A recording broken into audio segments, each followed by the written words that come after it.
उल्टा का उल्टा चश्मा। हाँ, ये गौरव ये। सर मुझे आपसे कुछ बात करनी थी। नहीं, बात तो बाद में होगी, पहले मुझे ये बताओ गौरव, तुम ऑनलाइन क्लास अटेंड क्यों नहीं कर रहे हो? तुम्हें पता है तुम्हारी पढ़ाई का कितना नुकसान हो रहा है? अरे गौरव बाळा तू। नमस्ते माधवी आंटी। नमस्ते। अरे बताओ ना मुझे, तुम ऑनलाइन क्लास अटेंड क्यों नहीं कर रहे हो गौरव? दरअसल मैं आपसे वही बात करने आया था। मेरे पास स्मार्टफोन नहीं है, इसलिए मैं ऑनलाइन क्लासेस नहीं अटेंड कर सकता। लेकिन बेटा, जब तक सब ठीक नहीं होता तब तक तो ऑनलाइन ही पढ़ना पड़ेगा ना। अगर तुम्हारे पास स्मार्टफोन नहीं होगा तो फिर तुम पढ़ोगे कैसे? गौरव बाळा, तुम्हारे पापा को बोलो तुम्हारे लिए स्मार्टफोन खरीदने के लिए, खेलने के लिए नहीं, पढ़ाई के लिए।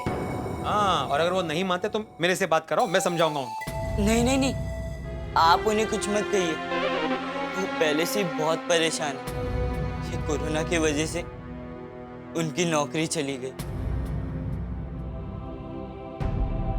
दूसरी नौकरी मिल भी नहीं रही है, घर भी बहुत मुश्किल से चल रहा है, और ऐसे में मैं स्मार्टफोन का तो सोच भी नहीं सकता।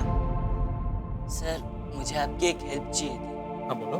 अगर कोई अचार पापड़ की डिलीवरी का काम होगा तो मुझे कहना, कुछ पैसे कमा के पापा की मदद करना चाहता हूँ।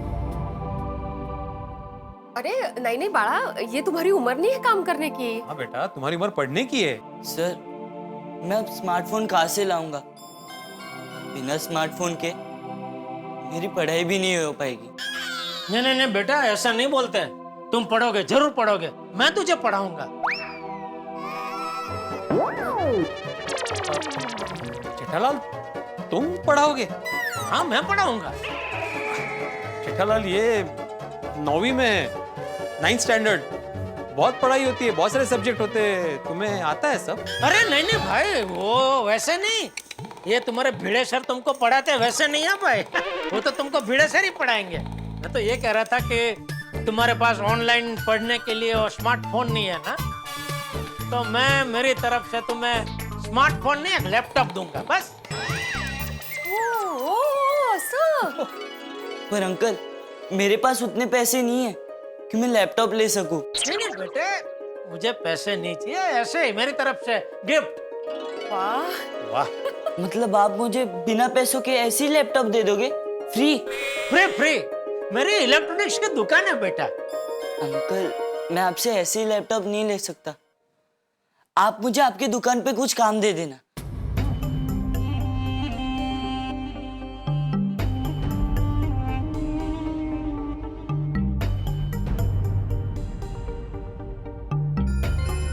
वाह, तेरे माँ बाप ने तुझे बहुत अच्छा संस्कार दिए है बेटा।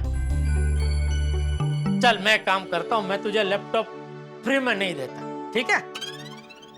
उसका मुझे चार्ज देना होगा, लेकिन चार्ज मुझे पैसे में नहीं चाहिए। मैं चाहता हूँ कि ये लैपटॉप की मदद से तू खूब मेहनत करके, खूब पढ़ाई करके, खूब सारे अच्छे नंबर लेके आए हैं?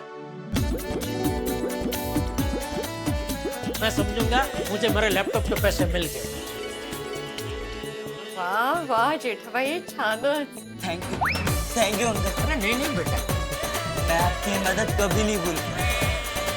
अरे बेटा, इसका घर का एड्रेस वगैरह है ना तेरे पास? हाँ है ना। हाँ, जा जा बेटा, घर जा और मम्मी पापा को खुशखबरी दे कि तू ऑनलाइन पढ़ाई कर सके, इसलिए तेरे भिड़े सर ने तुझे laptop gift Diya. Maine?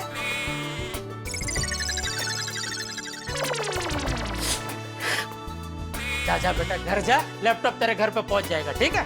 Thank you. अरे नहीं नहीं बेटा, अरे मेरे पैर नहीं बेटा, अपने सर का पैर छू। Thank you sir. हाँ हाँ सर ऑनलाइन क्लास में मिलता हूँ। हाँ, बिल्कुल। Thank you. Thank you. Okay, bye बेटा। माधवी आंटी। बाय। जेठालाल, तुमने मेरा नाम क्यों लिया? तो भाई उसके मम्मी पापा तुझे जानते हैं, मुझे नहीं जानते हैं भाई। उनको फिर लगेगा ना कि एक अनजान आदमी मेरे बेटे की मदद क्यों कर रहा है भाई। अच्छा अच्छा, हाँ बरोबर बरोबर। लेकिन जेठालाल, वाकई गौरव की मदद करके तुमने बहुत नेक काम किया है। खरंच खरंच जेठाबाई, शास्त्रों में लिखा है ना, विद्यादान श्रेष्ठ दान होता है। बिल्कुल बिल्कुल, देखना जेठालाल, तुम्हारी मिसाल दी जाएगी। तू इसका एड्रेस तो दे ताकि मैं बाघा को बोल के वो लैपटॉप की डिलीवरी इसके घर पे करवा दूं। जेठालाल तुम उसकी चिंता मत करो, तुम बाघा को फोन लगाओ, मैं उसे मैसेज कर दूंगा अभी। बोलिए बोलिए सेठ जी। ये अपने भिड़े भाई है ना, वो तुझे अभी अपने एक विद्यार्थी का नाम और एड्रेस तेरे फोन में मैसेज करेंगे। तो तुझे क्या करना है, एक बढ़िया सा लैपटॉप वो एड्रेस पे फटाफट भेजना है। जी जी सेठ जी। थैंक यू भगवान, आपने मुझे एक जरूरतमंद बच्चे की मदद करने का मौका दिया। पर एक मिनट, मैंने उसकी मदद की और उसने मुझे थैंक यू बोला, इसका मतलब सासू माँ का नुस्खा पार पड़ गया। हाँ हाँ पार पड़ गया, मतलब आज से अजीब सपनों का सिलसिला खत्म। हाँ हाँ खत्म। अरे थैंक यू भगवान, थैंक यू। चलो जल्दी से घर जाकर बापूजी को यह खुशखबरी सुना देता हूँ।